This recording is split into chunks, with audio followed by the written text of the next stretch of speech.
Ek was ook nie seker of ons hom 2 keer gaan sing nie. Ek sal vanoggend kort hou, want julle weet, 'n klomp goed begin 10:00. En vanoggend se tema is, eer God met jou lippe en jou hart.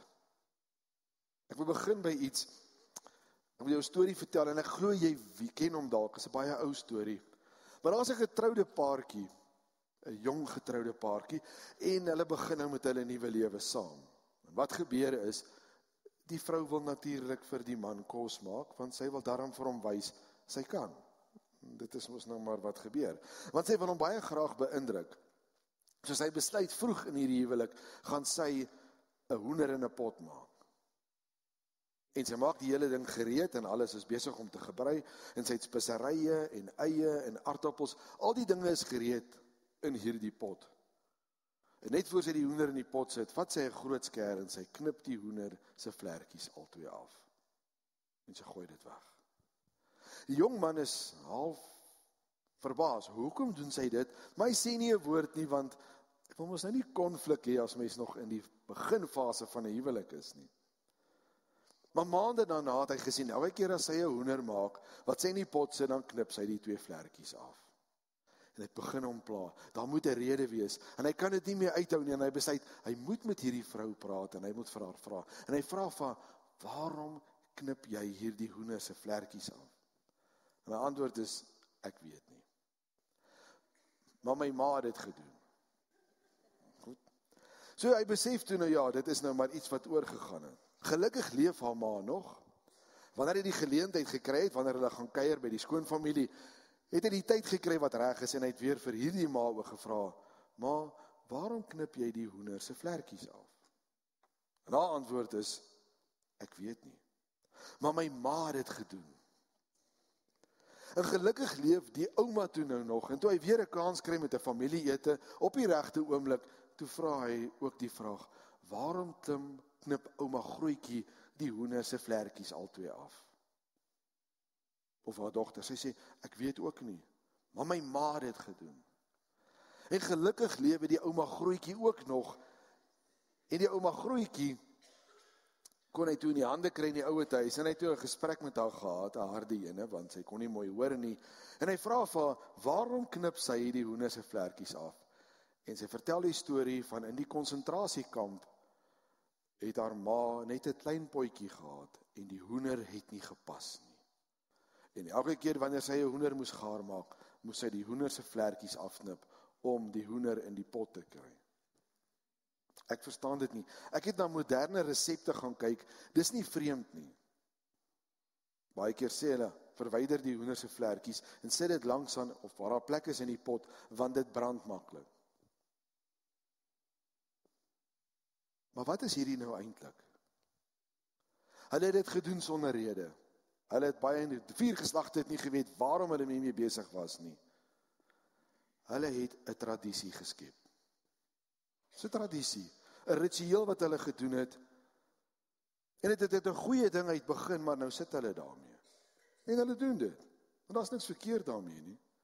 Nou ek wil jou vanoggend wys, wat is 'n kenmerkende tradisie wat ons het in Suid-Afrika?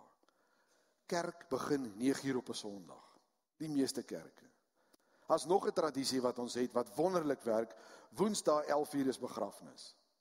Vra vir al die predikante en pastore, hulle weet, normaalweg is Woensdae 11:00 begrafnis, behalwe as daar meer as een. Dit werk, want dit is prakties. Sentraal gemeente het ook sy eie tradisie en sy eie ritueel. Ons het dit nou net ervaar. Ons hou van ons kontemporêre musiek, ons voeg die orgel by, ons hou van sing, en dan hou ons ook van die woord. En saam kuier is vir ons baie belangrik. Want dit is deel van ons identiteit. Wat is nog 'n oulike interessante tradisie, wat jy, hoop ek doen, is, jy bid aan die tafel voor jy eet. Mense sien dit nie altyd in 'n restaurante nie.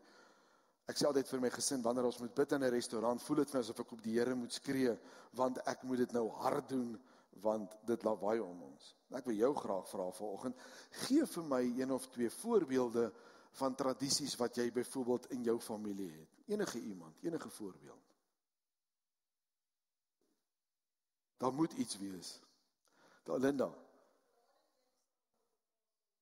Sjokolade eet saam op 'n Paasondag. Daar is niks verkeerd daarmee nie, nee.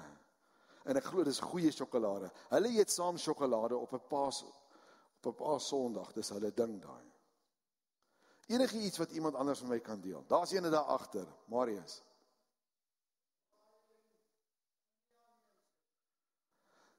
Wel, is braaivleis en iets om te drink op 'n Vrydag, nee, is dit nie waar nie. Party mense lewe deur die week net vir Vrydag. Want Vrydag gaan ons rustig braai, en daar's niks verkeerd daarmee nie. Dis hoe ons saam kuier, dis hoe ons afskaal van die week. Dis 'n tradisie wat ons het. Tradisie is nie verkeerd nie. Maar as tradisie belangriker raak as God, dan het ons 'n probleem. Kom ons kyk bietjie na 'n teksvers. As iemand nog ene vir my het, iets baie interessants. Moenie daar, hier's ook nou nog ene. Kom ons hoor hierdie ene. Dis 'n goeie vraag. Dis 'n tradisie wat ons het. Ons doen dit, maar ons weet nie hoekom nie. Baie goeie vraag. Daar hoor ek iemand sê dat die duiwel nie op die tafel spring nie. Dis 'n baie interessante een daai. Ek het nog nooit daaraan gedink nie. Ek probeer ernstig word en nou is die ek het nie daai persoon se gesig gesien nie, so dis al goed so. Hier's nog een in Johannes, ek gaan hom laaste ene maak.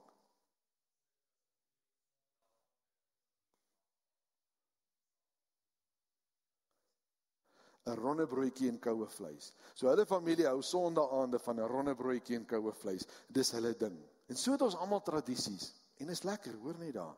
Daar's niks verkeerd daarmee nie. Absoluut niks nie. Daar's dan nog 'n tradisie wat baie belangrik is. Om jou hande te was voor jy eet. Ja. Dis 'n baie goeie een. Ons het dit gedoen in COVID, nee. Ons het al my hande gewas. Maar ek wil vir jou vanoggend iets lees van hande was. En kom ons lees Markus 7 vanaf vers 1 tot 8. Die Fariseërs en sommige van die skrifgeleerdes wat van Jerusalem afgekom het toe by hom byeengekom. Hulle merk toe dat sommige van die disippels brood eet met onrein, dit is met ongewaste hande. Die Fariseërs en al die Jode eet immers nie tensy hulle hande deeglik gewas het nie, omdat hulle vaslou aan die tradisie van die voorouers. En wanneer hulle van die markplein afkom, eet hulle nie voordat hulle hulself gewas het nie. Daar is nog baie ander oorlewende gebruike waarna hulle vaslou. Die was van bekers, kruike, koperhouers en eetbakke. Toe vra die Fariseërs en skrifgeleerdes hom: waarom tree u disippels nie in ooreenstemming met die tradisie van die voorouers nie, maar eet hulle brood met hulle onrein hande? En hy antwoord hulle: Jesaja het tereg oor julle skynheiliges geprofeteer, soos daar geskryf staan: hierdie volk eer my met die lippe, maar hulle harte is ver van my af. Te vergeefs vereer hulle my, want hulle onderrig as leerstellings en die voorskrifte van mense. Julle versaak die gebod van God en klou vas aan die tradisie van mense. En as jy verder lees, jy sien dit gaan nog aan met 'n hele gedeelte tot die einde van die hoofstuk oor tradisie. En my eerste ding hierso is hande was voor jy eet. Ek dink nie hier is iets verkeerd hiermee nie. Dit is mos wat ons moet doen. Dit maak vir my sin. So, hoe kan die Fariseërs is eintlik volgens hierdie gedeelte reg? Jy moet jou hande was voordat jy eet. Want dit is 'n goeie gebruik. Hande was is 'n probleem as jy dit nie doen nie. Maar hierdie hande was van die Fariseërs was nie gewone hande was nie. In die eerste plek, hierdie was 'n handewasproses wat 'n seremonie was. En jy kon dit nie met gewone water doen nie. Met ander woorde, jy moet sekere skoon, heilige, wat jy dit ook al wil benoem, water by jou saamgedra die hele tyd. Ons praat hier van 'n gedeelte in die tyd van die wêreld waar dit maar droog was. Maar dit was vir hulle belangrik. Jy moes water saamgedra het wat spesiaal rein is. Dan die volgende ding wat moes gebeur is, wanneer jy jou hande nou was, die metode was, jy moes 1,5 eierdop van hierdie water nou vat. Dan het jy dit eers by jou vingers gehad, en jy moes jou hande in die lug hou so, en dan het hierdie water afgeloop na jou polsgedeelte toe, jou gewrig. En dan het jy nou hierdie hande gewas, dat die water eers in 'n afwaartse rigting beweeg. Dan het jy weer van hierdie water gevat, en in die voor dit, het jy dan, wanneer jy die water afgeloop het jy die een hand se vuis gevat, en in die ander hand gevryf, deel van jou reinigingsproses. En dan het jy weer die ander hand gevat, en jy het gevryf in hierdie kant, om die hand te reinig. Daarna het jy weer water gevat, 'n klein bietjie, en dan het jy dit weer oor hierdie gedeelte gegooi, en dan moes dit afdrup. Dis nie 'n slegte idee nie, maar dit was 'n ritueel, wat niemand eers geweet het waarom hulle dit doen nie. Maar dit kom van ver af. Soos ons storie was, kom dit van ver af, en ek kan dit vir jou verder terugvat in Exodus 30 vers 19. Daar het die Here baie duidelik gesê aan sy opdragte, dat die priesters hulle hande en hulle voete moes was. Dis wat die priesters moes gedoen het. Met ander woorde, hierdie hande en voete was situasie, was belangrik vir die Fariseërs. Maar dit was vir die tempel bedoel in daardie tyd. En so het hierdie ding verander en geskuif. Maar die rede vir die hande was omdat dit 'n ritueel was. Dan wil ek vir jou Psalm 24 vers 4 lees. Die een wat die heiligdom van die Here wil binnegaan, moet dit met skoon hande en 'n rein hart doen. Dit help nie, jy was jou hande en jou hart is op die verkeerde plek nie. Dit help nie. Vir die Here Jesus is 'n hart belangriker as wat hande was is. En die Fariseërs se hele fokus is jou hande gewas. Dit was belangriker as enigiets anders. Dit was 'n tradisie wat hulle wil hê die mense moes gebruik. En nou wil ek vir jou iets vra, want hy praat hier van die lippe. Vanoggend het ek en jy met musiek, maak nie saak watter metode, die Here se naam groot gemaak. En dis mooi. En dan wil ek vir jou vra, waar was jou hart? Waar was jou gedagte? Waaraan het jy gedink? Het ek die oond aangesit of afgesit? Is Boetie se klere al reg? Het ek die skoolrok gestryk, want môre is skool? Al het jy gewaste hande en jou hande is skoon vanoggend, waar's jou hart? Want dit staan in hierdie Psalm baie duidelik, God soek 'n rein hart. Ons kan alles reg doen, alles, absoluut alles reg doen. Ons kan die wonderlikste tradisies hê, ons kan die wonderlikste dinge vanoggend doen. En dit is mooi en dit is reg. En ons kan dit elke Sondag doen as gemeente. En jy kan dit in jou persoonlike lewe ook doen. Dink maar aan die Fariseer en die tollenaar, waar die Here Jesus die gelykenis vertel het, en waar die Fariseer staan by die tempel en hy is besig om te aanbid, en wat sê hy? Hy vertel vir die Here hoe wonderlik is hy. Hy vertel vir die Here dat hy beter is as die tollenaar wat ook in daardie tempel staan. Want hy is baie oulik. Hy het al die tradisies, hy gee 10de, hy doen dit, gaan lees maar die skrif, en dan staan die tollenaar aan die ander kant in die tempel, en dan sê hy, Here, wees my arme sondaar begenadig. Mense vra vir my, hoe moet ek bid? Met jou hart, nie met jou lippe nie. Here, wees my begenadig. Nou as die Here Jesus dit gebruik om te verduidelik oor wat vir hom belangrik is, deur net een sinnetjie, dan is dit goed genoeg. Want die hart is op die regte plek. Ek weet, die eerste ding wat ek gaan hoor is, maar ek het so groot geword. Dis waar. Ek het ook groot geword met 'n klomp tradisies in my lewe. 'n Klomp metodes van goeders doen. En ons het nou vir mekaar vertel, ons word groot met goed, maar ons weet nie hoekom nie. Dan moet ek 'n besluit neem. Ek moet 'n besluit neem en besef, maar wat is vir my belangriker as mens? Die dag as jy voor die Here Jesus staan, hy gaan nie vir jou vra hoeveel keer was jy in die kerk nie, hy gaan nie vir jou vra wat was jou 10de nie, hy gaan vir jou een ding vra, ken jy my? Hy gaan dit vir my ook vra, en dis waarom my verantwoordelikheid so groot is, want die Here gaan vir my vra, Laurens, wat het jy gedoen met die skape wat ek aan jou toevertrou het? En dis waarom ons vanoggend hier so is. Want daar's 'n verantwoordelikheid. God soek 'n hart. Want God is die hoogste gesag.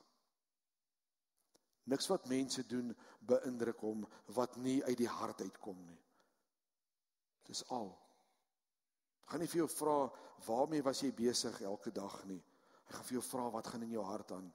Ja, dis waar, het staan in die skrif, dat die boek van die lewe gaan oopgemaak word. Ja, ons het daaroor gepraat 3-4 weke terug, is jou naam in die boek van die lewe.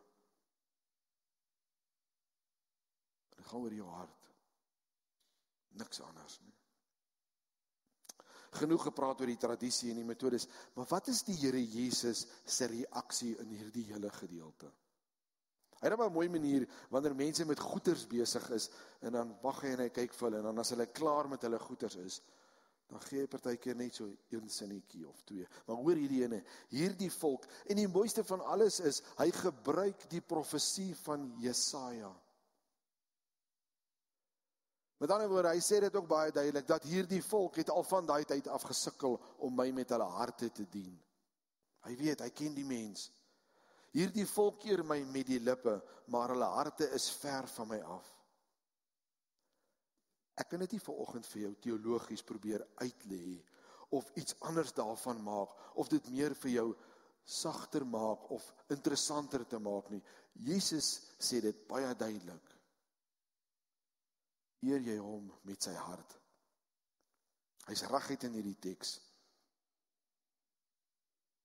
Ek wil jou vanoggend vra, ongeag kerk, gemeente, maak nie saak nie, waarmee eer jy God?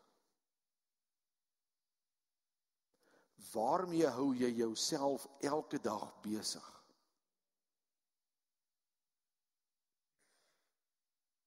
Kan ek en jy, as ek 'n mikrofoon uitdeel, elkeen vir mekaar sê waarmee ons onsself besig hou, as ons alles op die tafel wil sit? Nee. Want die gevaar is, ek en jy kan die regte goed sê, ons kan selfs kerk speel, ons kan al die regte dinge doen, dis moontlik, en die Here kan verbygaan. Ek het eendag 'n spreker gehoor, hy het dit so mooi gesê, hy het gesê, as jy besig is op 'n Sondag met kerk, hier is net 'n beeld, en hy sê, die Here Jesus sou in die pad afgestap het by julle kerk, sy hek verby, sou hy afdraai, en saam kom kerk hou? Dis 'n goeie vraag. Of gaan hy verbystap na die volgende gemeente toe? Dis 'n groot verantwoordelikheid, maar dis waaroor dit gaan. Ons kan nie meer, en ons het vir mekaar dit in die skrif gesê, waar Paulus hulle gesê het, maar ons kan nie meer doen wat mense doen nie, ons moet doen wat God wil hê. Dis nie om mense te beïndruk nie, en dis die pad wat ek en jy moet stap.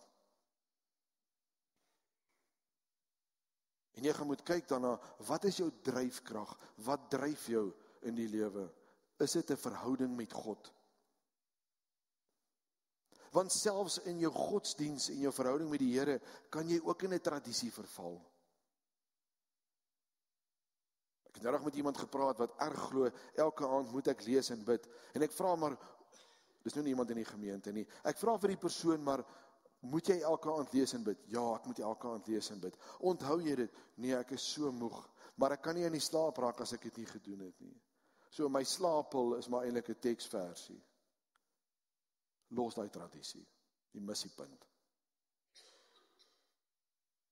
Jy mis die punt, want dan raak dit net 'n tradisie. Vanoggend gaan elkeen van ons moet besluit, wat is vir ons belangriker? Waar sit ons harte? Wat is vir my en jou belangrik?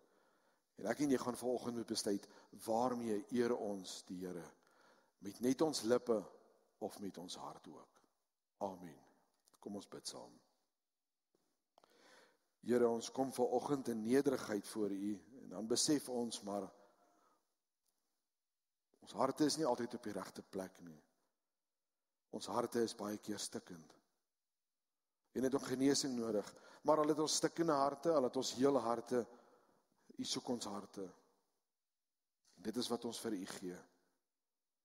U wil op ons lippe hoor, U woord sê duidelik dat ons met ons lippe U naam moet groot maak. Maar dan soek U 'n suiwer hart. U soek 'n hart wat saam met U is. Ons wil U vra, Here, om die hart van klip wat ons baie keer het, te verwyder en vir ons 'n hart van vlees te gee.